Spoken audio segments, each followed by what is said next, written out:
There's a car in India right now that costs $4,900. It charges itself using sunlight, and it's making Tesla look slow. Not because it's faster, not because it's prettier, but because it just did something the entire EV industry said was impossible. It made electric cars affordable for the people who actually need them most. And the craziest part, almost nobody saw it coming. For years, the EV revolution has been controlled by the same players: Tesla in America, BYD in China, a handful of European brands fighting for the luxury segment. Everyone assumed that's where innovation would stay expensive, aspirational, out of reach for most of the world. But while the giants were focused on premium features and profit margins, a small startup in Pune, India, was building something different, something that didn't try to compete with Tesla's speed or BMW's interior. It competed on a completely different axis. And that's when everything started to shift. The company is called Wave Mobility. The car is called Wave. And if you haven't heard of it yet, you will, because this isn't just another electric car. It's the first mass-market solar EV that actually works, and it's forcing every major automaker to ask a question they didn't want to ask. What if we've been building EVs for the wrong people this whole time?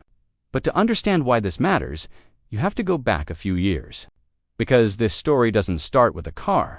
It starts with a country that wasn't supposed to be here at all. 5 years ago, if you mentioned India and electric vehicles in the same sentence, people smiled politely and changed the subject. India was a market, a place where cars were sold, not where they were invented. The EV revolution was happening in California, in Shenzhen, in Munich. India was just watching. Or at least, that's what everyone thought. But something strange started happening around 2020.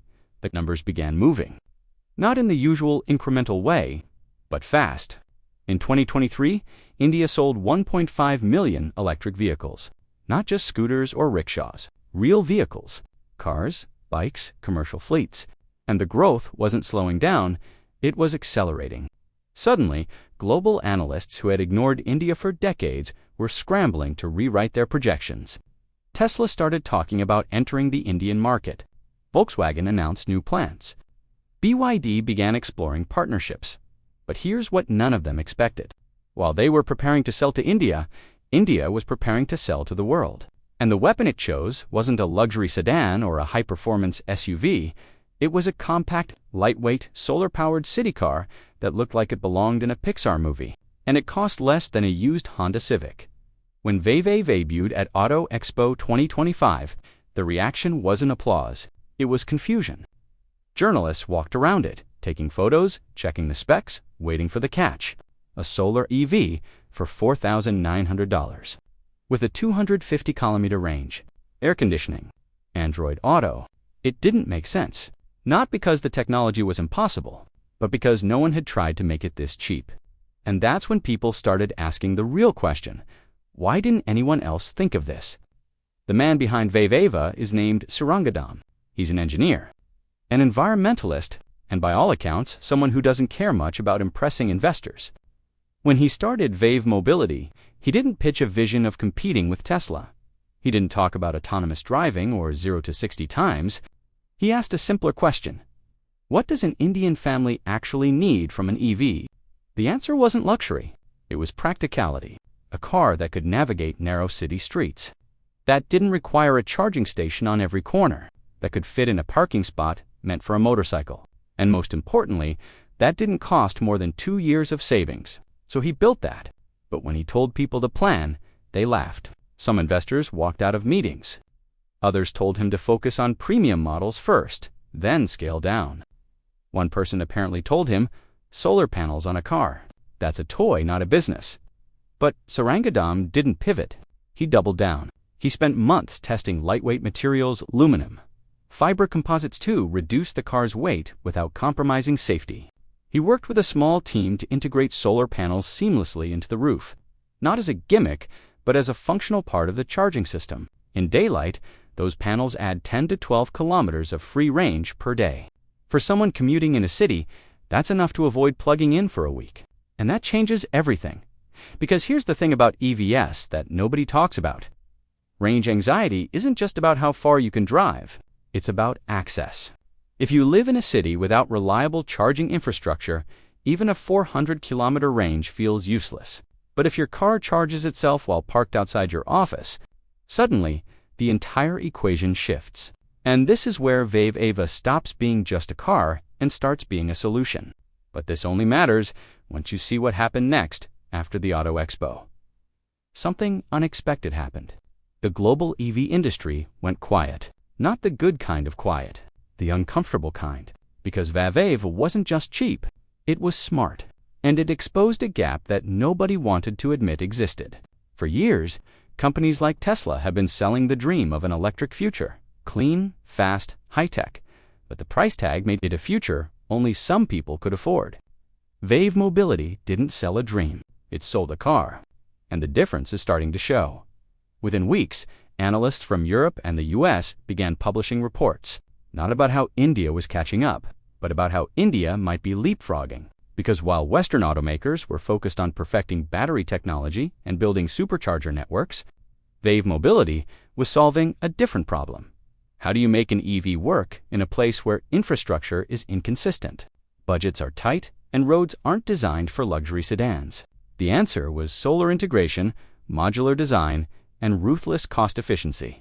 And once that model exists, it's not just viable in India. It's viable in Africa, in Southeast Asia, in rural South America, in any place where people need transportation but can't afford a $40,000 car dot. And that's when the turning point hit. This wasn't about one car anymore. It was about a template, a proof of concept that the EV transition doesn't have to follow the Western playbook. It can be faster, cheaper, more accessible, and it can start in places that were never supposed to lead. BYD announced new budget models. Tesla hinted at revisiting its $25,000 car project. Hyundai began exploring solar integration. The entire industry was reacting, not to competition, but to a new set of rules. VAVE Mobility isn't stopping. Their next model is a 4-seater family EV.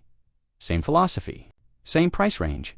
They're also in talks with governments in Kenya, Thailand, and Brazil, places where fuel costs are crippling and solar energy is abundant.